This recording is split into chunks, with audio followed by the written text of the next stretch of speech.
नमस्कार दोस्तों, स्वागत है आपका आपके अपने YouTube चैनल पर। तो दोस्तों यूपी ट्रिपल एससी आयोग की तरफ से दोस्तों यूपी एएनएम भर्ती 2024 के पीटी के शॉर्ट लिस्ट को लेकर दोस्तों इस वीडियो में बात करने वाले हैं। जो आपकी मुख्य परीक्षा के लिए दोस्तों एएनएम के लिए जो पीटी की शॉर्ट लिस्ट जारी की जाएगी, क्योंकि इसमें पीटी के 15 गुना अभ्यर्थियों को ही आपका मौका मिलेगा मुख्य परीक्षा में शामिल होने का। मुख्य परीक्षा कब आयोजित होगी, एएनएम को लेकर काफ़ी दिनों से दोस्तों अपडेट नहीं आ रही थी और फाइनली अब अपडेट आई, तो मैंने आपको अपडेट करना जरूरी समझा।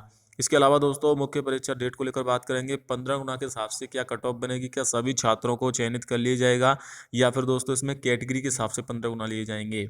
क्योंकि फॉर्म तो ओवरऑल दोस्तों 50 से 60 हज़ार के बीच में है, लेकिन इसमें कैटेगरी वाइज भी फॉर्म है।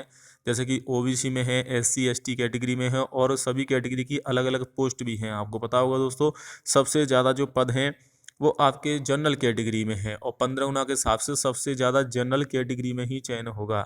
यानी कि जनरल कैटेगरी में कम नंबर पर भी पीटी में स्कोर आने की संभावना है। लेकिन अगर आप वहीं कंपेरिजन करोगे दोस्तों कि अगर इसमें ईडब्ल्यूएस में है 490 के आसपास पोस्ट, एससी कैटेगरी में है आपकी 435, तो 435 के 15 गुना को ही लिया जाएगा। अगर इससे ज़्यादा नंबर हैं तो फिर वहाँ पर इससे ज़्यादा फॉर्म है, मान लीजिए 435 का 15 गुना करते हो, उसके बावजूद उससे ज़्यादा फॉर्म है तो सभी का तो चयन नहीं होगा, तो उसमें आपकी कट ऑफ भी बनेगी। क्योंकि ये नहीं है कि सभी का सिलेक्शन हो जाएगा। हालांकि ओवरऑल तो दोस्तों फॉर्म आपके कम हैं पीटी के, अगर टोटल कंपेयरिंग करें तो 5272 पद हैं।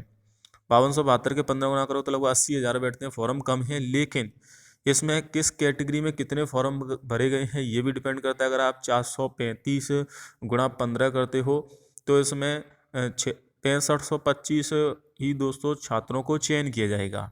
यानी कि मैं एससी कैटेगरी की बात करूं तो 6525। अब 6525 एससी कैटेगरी में फॉर्म नहीं भरे गए, उससे ज़्यादा भी हो सकते हैं, तो वहाँ पर दोस्तों कट ऑफ बनेगी आपकी।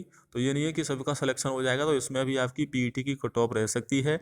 बाकी जनरल कैटेगरी में देखिए 2300 आपकी 99 पोस्ट हैं। अगर इसका 15 गुना करते हो तो इसमें 35,000 छात्रों को लिया जाएगा और इतने फॉर्म नहीं भरे गए हैं। तो जनरल कैटेगरी वाले तो सेफ हैं, बाकी जिनमें पोस्ट कम है उनके लिए कट ऑफ बन सकती है। हालांकि बोर्ड का ये कहना है कि जिनके पीईटी में प्लस में स्कोर है, एक है प्लस में स्कोर, माइनस नहीं है, तो उनको चयनित किया जाएगा। उन पर फिर उसके बाद भी कट ऑफ बनेगी। तो ये तो मिनिमम रिक्वायरमेंट है दोस्तों।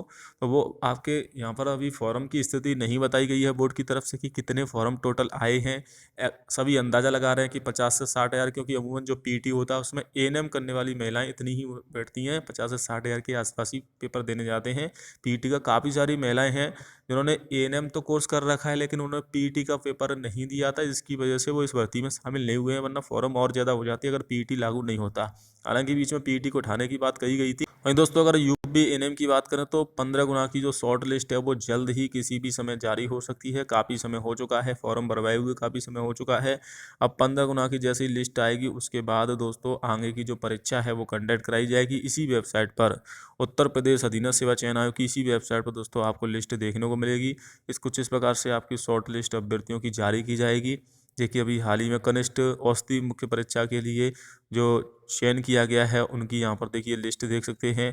तो इसी प्रकार से आपकी, जिस प्रकार से आपकी यहाँ पर मुख्य परीक्षा के लिए शॉर्ट लिस्ट जारी की गई, उसी प्रकार से मुख्य परीक्षा के लिए एएनएम की भी शॉर्ट लिस्ट जारी की जाएगी। क्योंकि होम्योपैथिक विशेषज्ञ मुख्य परीक्षा की भी शॉर्ट लिस्ट जारी हो चुकी है, जो कल लिस्ट आई है। अब दोस्तों एएनएम की भी शॉर्ट लिस्ट किसी भी समय आ सकती है, क्योंकि जिस प्रकार से बोर्ड लिस्ट जारी कर रहा है, देखिए ये आपका एग्जाम होगा उसकी भी डेट यहाँ पर बोर्ड की तरफ से बता दी गई है।